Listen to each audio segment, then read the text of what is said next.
विद्यार्थी मित्रांनो, इंजिनिअरिंगसाठी लागणारे सगळे डॉक्युमेंट्स तुमच्याकडे आहेत का? डॉक्युमेंट्स कुठले लागतात हेच माहित नसेल तर इमिजिएटली या नंबरवर कॉल करा. निदान या वेबसाईटवर व्हिजिट करा आणि माहिती घ्या बाळांनो. मी हे जे लिहिलंय ते ऍक्च्युली ना एका डॉक्युमेंटची किंमत नाहीये. पण जर एखादं डॉक्युमेंट नसेल तर ते एवढ्याला महाग पडू शकतंय. मुलांना ओपन मधून ऍडमिशन घ्यावं लागलंय आणि ते पुन्हा चेंज होत नाही.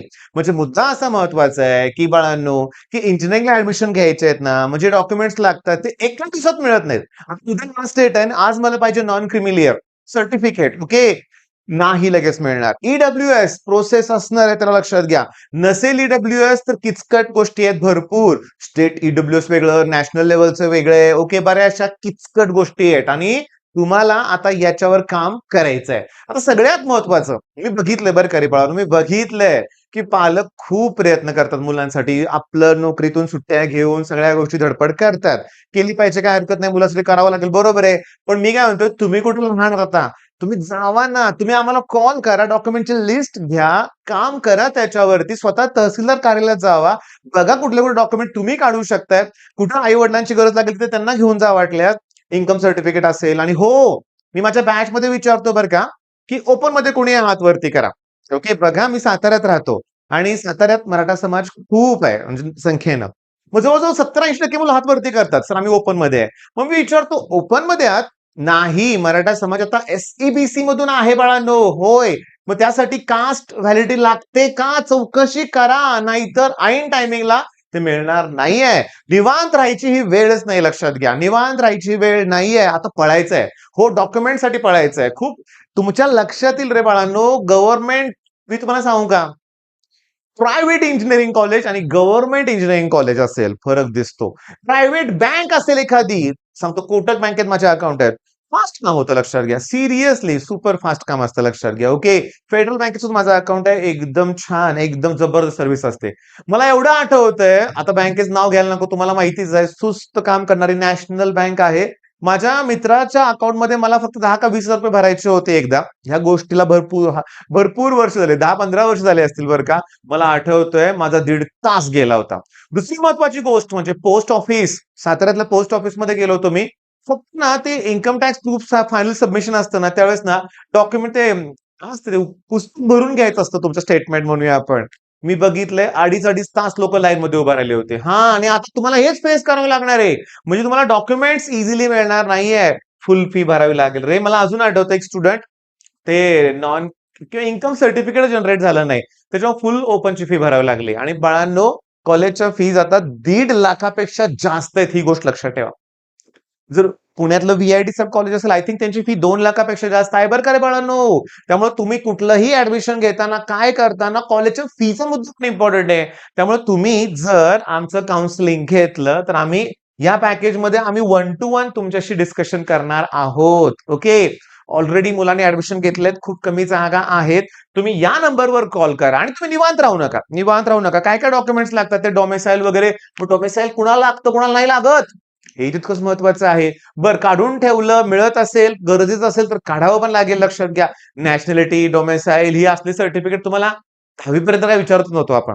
11-12 मध्ये पण तुमच्या बॅचला काय लागलेलं नव्हतं, लक्षात घ्या. म्हणजे कास्ट व्हॅलिडिटीचा पण काही संबंध नव्हताच, लक्षात घ्या.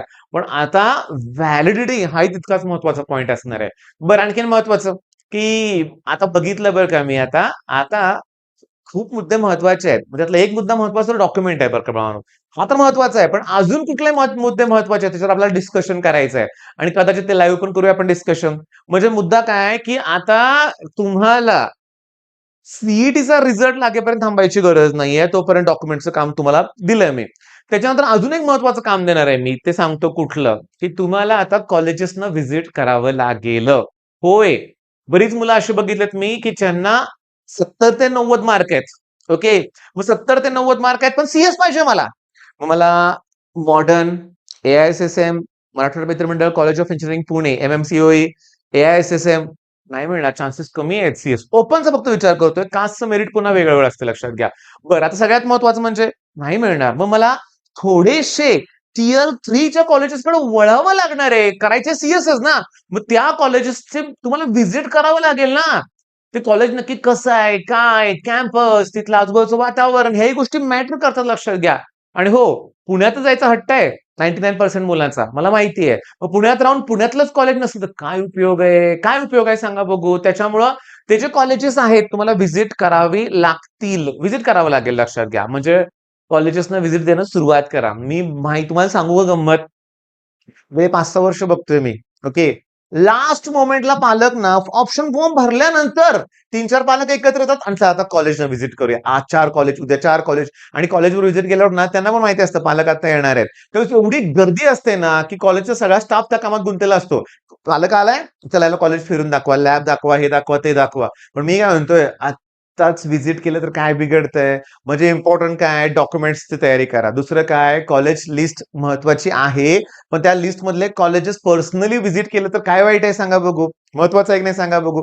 आणि तिसरा, चौथा, पाचवा पॉईंट तर वाढत जाते. तुम्ही मला सजेस्ट करा तुम्हाला कुठल्या गोष्टींवर व्हिडिओ पाहिजे, तुम्हाला काय माहिती हवी आहे. आता सांगतो. ब्रांच कॉम्प्रोमाइज करणे तर भयंकर प्रकार आहे बरं का, लक्षात घ्या कॉलेजसाठी. नका करू ते. माझं स्पष्ट मत आहे. तुम्हाला ज्याच्यात आवड आहे ते करा. आता माझ्याकडे बरं का, हो तो आणखीन महत्वाचा विषय तर लांबलाच आहे बरं का, ड्रॉपचा. मला सांगताना अतिशय आनंद होतोय. पुण्यातला जो स्टुडंट मला भेटला होता, ज्याचा स्कोर आता सेकंड अटेम्प्टचा 84 आलेला आहे. 84 वर त्याला सांगू का 85 टू 80 टू 90 चला ब्रॅकेट पकडा. क्लोज टू 90 हां. 85 प्लसच असणार आहे त्याला पर्सेंटाईल आणि मेकॅनिकल इंजिनिअरिंग करायचं आहे. वडील पण मेकॅनिकल इंजिनिअर आहेत. त्यानं डिसिजन बदलला ड्रॉप घेण्याचा. मी खुश आहे. होय. मुळानो कसं आहे माहितीये का, की ऍक्च्युअली पण थांब त्याला ड्रॉप घ्यायचं डिसिजन बदललाय. पण आता तुम्हाला मी सांगतो, की तुम्हाला ॲट एनी कॉस्ट सांगतो लक्षात घ्या. आता गणितांक सर पण ह्याच्यात बिझी असणार आहेत. कशात म्हणूया आपण काउन्सिलिंगमध्ये. पण जेव्हा ते M1 चा कोर्स लॉन्च करतील, आर-जी मेन तो अप्लाइड मेकॅनिक्सचा कोर्स लॉन्च करतील सर. फिजिक्स इंजिनिअरिंग फिजिक्सचा कोर्स लॉन्च करेल बाळांनो.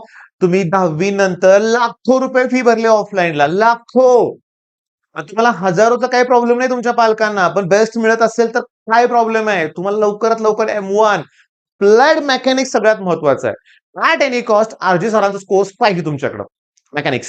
मेकॅनिक्स म्हणतात काही जण त्याला, लक्षात घ्या. बरं ड्रॉइंगचे कोर्सेस पण आर-जी सरांच्याकडे आहेत. इंजिनिअरिंग ड्रॉइंग वेगळं आहे. तुम्हाला 10th स्टँडर्ड पर्यंत कन्स्ट्रक्शन होतं. आता मी याच्यावर सेपरेट व्हिडिओ बनवतो बरं का, लक्षात घ्या. जास्तीत जास्त मुलांपर्यंत हे कोर्सेस पोहोचलेच पाहिजेत हे लक्षात घ्या. ओके. मग आता करताय सुरुवात आजपासून. ओके. म्हणतो ना श्री गणेशा करायच्या सुरुवात करायची आहे. पालकांना पण बरं वाटेल. तुमच्या 2-3 मुलांचा ग्रुप तयार करा. चांगले जवळचे मित्र एकत्र या. तुमच्याकडे गाड्या असतील, सायकल असेल, कसंही तुम्ही कुठेही डॉक्युमेंट्स मिळतात. तसलं करायला जावं लागतं आपल्याला का कुठे जावं लागतं का समाज कल्याण ऑफिसमध्ये जावं लागतं. तुम्ही माहिती गोळा करा. आणि करा नाही. कॉल एक करा. प्रदीप सर तुम्हाला माहिती सगळे सांगतील व्यवस्थित, लक्षात घ्या. पण तुमचं काम तुम्ही करायचं लक्षात घ्या. मी सांगू का आम्ही माझ्या इथल्या पालकांना सांगितलंय. काय बळबळ करू नका. मुलाला करू देत. करू दे त्याला, तो बाहेर कधी पडणार? पालक काळजी करतात मुलांची खूप आणि काय होतं तिचं नुकसान होतं. मी तुम्हाला सांगू का, मुलाला ढकला बाहेर म्हणजे मुलानं स्वतःहून सगळं केलं पाहिजे. होय, मग त्याच वेळेस मी बऱ्याच पालकांना सजेस्ट केलं, की पुण्यातच ठेवा मुलाला म्हणून जरा बाहेर पडू दे घरातून. म्हणजे काय होतं प्रत्येक गोष्ट सकाळी मम्मी सोडते, दुपारी पप्पा न्यायला येतात किंवा डबा आणून देतात, हे देतात, ते सगळं मुलांना ना असं ठीक आहे नाही 10-12 वर्ष महत्वाचं वर्ष ह्याच्यात सगळी मुलाशी ही झालेत म्हणूया आपण. बाहेरचं जग काय असते पण कळायला पाहिजे. लोक कशी असतात ते कळतील तुम्हाला आता. इझिली लगेच ह्या गोष्टी मिळणार नाहीयेत. ओके. होय, मिळणार नाहीयेत. पण तुम्हाला ते मिळवायचे आहेत. मग चला काही डाऊट असेल तर कॉल करा. हे पहिला स्कॅन करून आपली वेबसाईट चेक करा. त्याच्यानंतर जास्तीत जास्त मुलांनी ह्यालाच प्रेफर केलं लक्षात घ्या. म्हणजे 2 दिवसात म्हणूया आपण, 1 दिवसात म्हणूया आपण, ह्यालाच प्रेफरन्स जास्त मिळालंय. कारण आम्ही सगळ्याच गोष्टी तुम्हाला प्रोव्हाईड करतोय. अजून डिटेलमध्ये प्रदीप सरांच्या व्हिडिओची लिंक मी देतोय डिस्क्रिप्शनमध्ये. तो व्हिडिओ बघा. All the best.